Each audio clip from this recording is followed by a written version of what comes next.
Okay, chapter 3. I have been practicing my Scottish accent. Been circling the bits my spoon talks. Hurry up, lass. See? And then there's even less time to lose. See? I sound a little bit Scottish.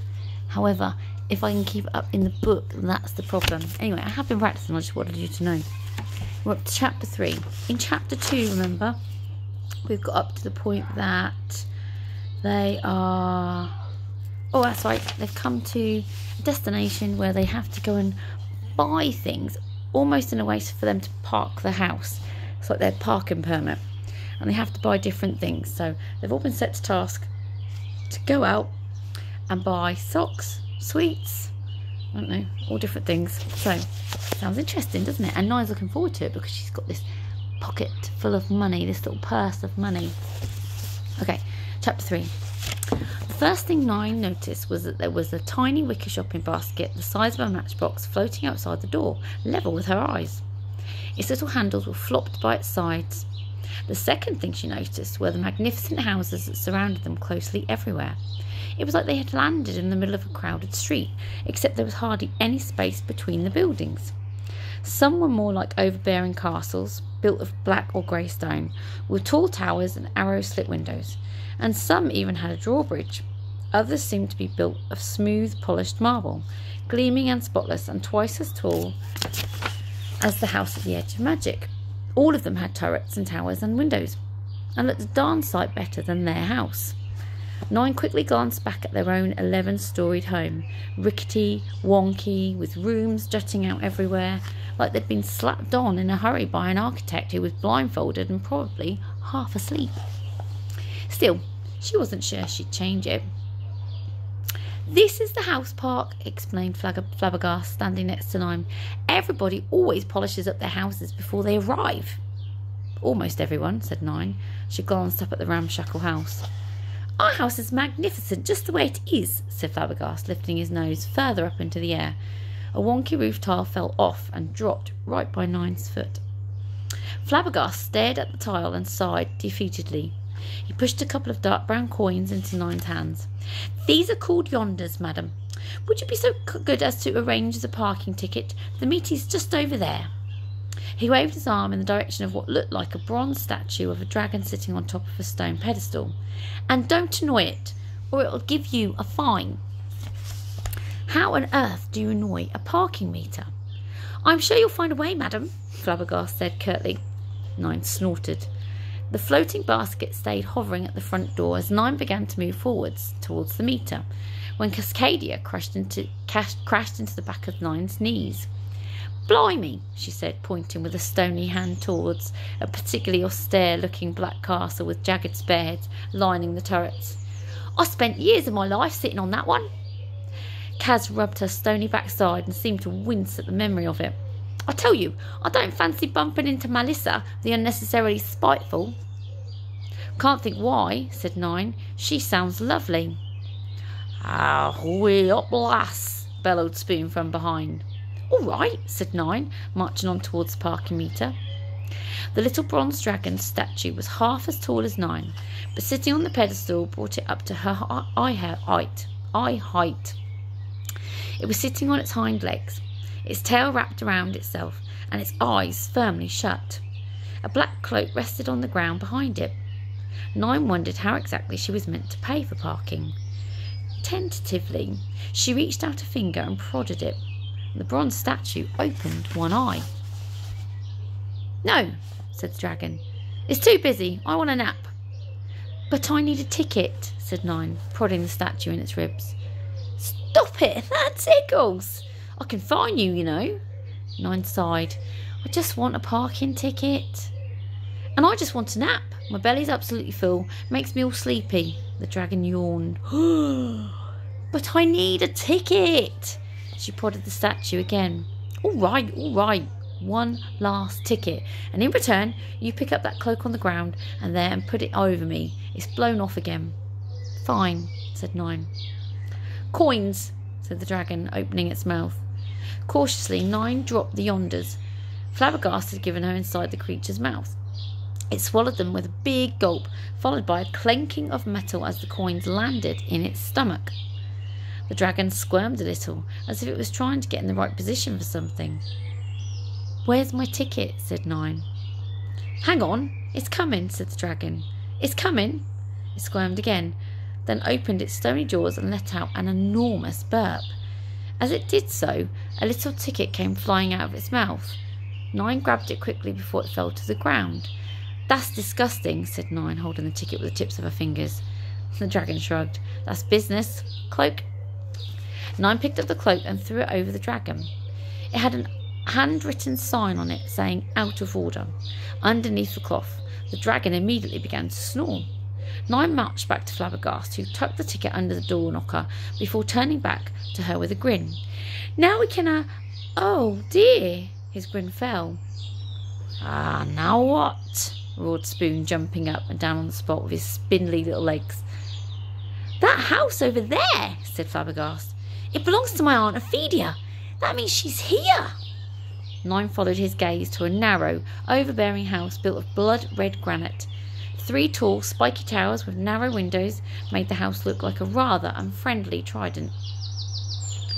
"Ah, then there's even less time to lose," said Spoon. "I'll tell you, laddie, if I had my sword, it would be poking your backside right now. Let's find Professor Dish." See, better. I still lost it at the end, though. Flabbergast nodded. "I suggest finding out a new sword would be a good starting point. I rather think it might come in handy, and I must visit the apothecary to see if there is any solutions to restoring my magic." "If we split up, we'll be quicker," said 9. "We can ask after Dish and get something from each shop as we go." "Oh, agreed," said Flabbergast. They moved swiftly through the house park, marching through alleys made between the towering turreted houses, the little shopping basket following close behind them. "Dr. Spoon, you come with me and I shall show you the blacksmith. She's based near the apothecary, the cloaks and jokes shop, and the finest tea shop in all the realms, so we shall start there and then go on to the Lock Street." "What about me?" said 9. "Eric, sweets," rumbled the troll, looking at 9 with hopeful yellow eyes. "Lady, come." 9 smiled at the thought of the sweet shop, particularly one with delighted troll in it. "Expect I could manage that." But as much as she wanted to go, her mind was turning to the safekeeper. Who was he? Where was he? And what was he keeping safe for her ma? "Splendid," said Flabbergast, crashing through her thoughts. "And madam, you and Eric cover the candlemakers, the secret shop of secrets, and the bookshop." He pointed at 9, his tone suddenly serious. "And whatever you do, madam, do not buy any candle that speaks regardless of what it tells you." "Speaks? Candles don't speak." "Precisely," said Flabbergast, as if the matter was closed. "I shall take the sock shop," said Bonehead. He wiggled his bony fingers excitedly. "And Miss Spout, if you would be so good as to accompany him to Hark Dark Street, 7-Star Lane, and yonder alley, I suggest you consider buying something like a hat and a toilet brush." "Not that we'll ever catch the toilet," muttered 9. "Why does it wander about?" "Who knows?" said Flabbergast. "I'm not even entirely sure where it's going to be. I'm not even entirely sure what it's doing in the house." "And what do I want a hat for?" blurted out Kaz, as they scurried down between a square, white marbled house with balconies and a rather tall, narrow stone tower. "So we may leave," said Flabbergast tightly. "And whatever you do, don't buy a dreadful one with flowers. They irritate my nasal lining. Ah, here we go. Here we are." 9 eyes opened wide as she stared at beyond. There were dozens of buildings in clusters together, separated by little alleyways with cobbled stones. But they weren't normal-looking buildings. They were bright-coloured and shaped like items. 9 could see a black boot-shaped building with windows, a bottle-shaped building made of green glass with pink smoke wisping out of its top, a transparent hourglass-shaped shop suddenly flipped over, sending all its customers sliding through the funnel back to the bottom, and a tall white building with a flame roaring on its roof, towering in the distance. Between all these marvellous shops, hundreds of witches and wizards of all ages bustled around in glorious swirl of colourful cloaks. There were other magical folk too. 9 was sure that she had spotted a griffin disappearing into an hourglass, and everyone was followed by a floating shopping basket of various sizes, stacked high with magical things. Again, a lovely image. If you're drawing all those different buildings in different shapes and all these people walking around with baskets floating around behind them, so nice. We could do such a nice picture. Be mindful when you inquire about Professor Dish, said Flabbergast, interrupting 9's amazement. You never know who's listening, and we do not wish to bump into my Aunt Ophelia. She will be here shopping in every single shop, just like us. We should take the basket first and meet here again within the hour and exchange our news. Good luck! He nodded curtly and marched off down an alley on the right with Spoon skittering along beside him. Bonehead began to stride away, the basket floating behind, but 9 grabbed his bony arm and pulled him back. Wait! The safekeeper, she hissed. You said he was in Beyond. Who is he? What does he do? I thought that would be obvious. I have no brain and it's been obvious to me. Bonehead leaned towards her.